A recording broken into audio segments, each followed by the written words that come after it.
रटे हुए होने चाहिए सवाल, है ना, एक एक सवाल आपके दिमाग में बैठा हो। जब आप फाइनल एग्जाम में बैठो तो सेम क्वेश्चन आने की तो मैं गारंटी नहीं लेता, पर उस तरह का क्वेश्चन जब आपके सामने आएगा तो आपको मजा आ जाएगा कि हाँ सर, मुझे पता था कि इस क्वेश्चन को कैसे करते हैं, पहली बार में क्लिक हुआ, कैलकुलेशन मैंने इतनी प्रैक्टिस की थी कि मेरी कैलकुलेशन में भी कोई एरर नहीं हुआ, सर मुझसे सवाल हो गए ना। ठीक है, जब फाइनल एग्जाम में होंगे तो भी हमसे सिली मिस्टेक्स होंगी थोड़ी बहुत, पर थोड़ी बहुत होना लाजमी है। देखो इट्स वैलिड, है ना, हो सकता है कि इतनी जो है थोड़ी बहुत हमसे कैलकुलेशन एरर हो जाए।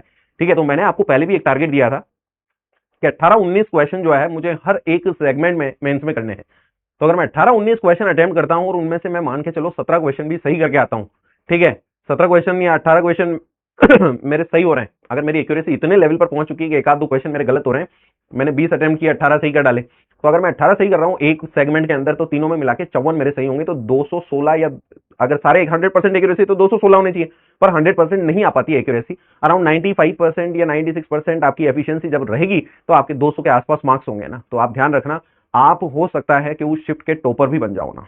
ठीक है, और अगर टॉपर नहीं भी बनोगे तो 99 परसेंटाइल में आपका हिस्सा 100% तय है, कोई अच्छी एनआईटी आपका इंतजार कर रही होगी सेकंड ड्रॉपर्स के लिए।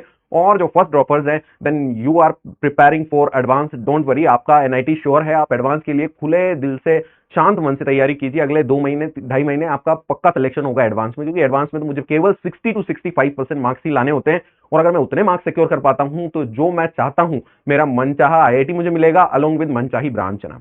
ठीक है, और ये डिफिकल्ट नहीं है, बहुत सारे स्टूडेंट करके दिखा भी देते हैं ना, पर थोड़ा सा ये है कि जिसको खुद पे शक होगा, जो खुद पे शक करता है ना, टीचर्स की बात को नहीं मानता है, लापरवाही कर देता है, कभी चीजों के पास बहाना बनाता है। याद है मैंने आपसे कहा था कि टॉपर के पास कोई बहाना नहीं होता, जिसको टॉप करना होता है, वो कितना ही बीमार हो, कितना ही मानसिक रूप से परेशान हो, वो अपने लक्ष्य को हासिल कर ही लेता है ना।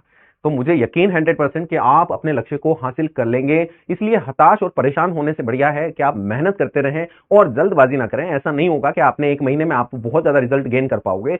The process is simple and study, लगातार लगे रहें, कंटिन्यूअसली, स्लोली भी जाएंगे तो भी बहुत कुछ हासिल कर पाएंगे ना। ठीक है, चलिए स्टार्ट करते हैं।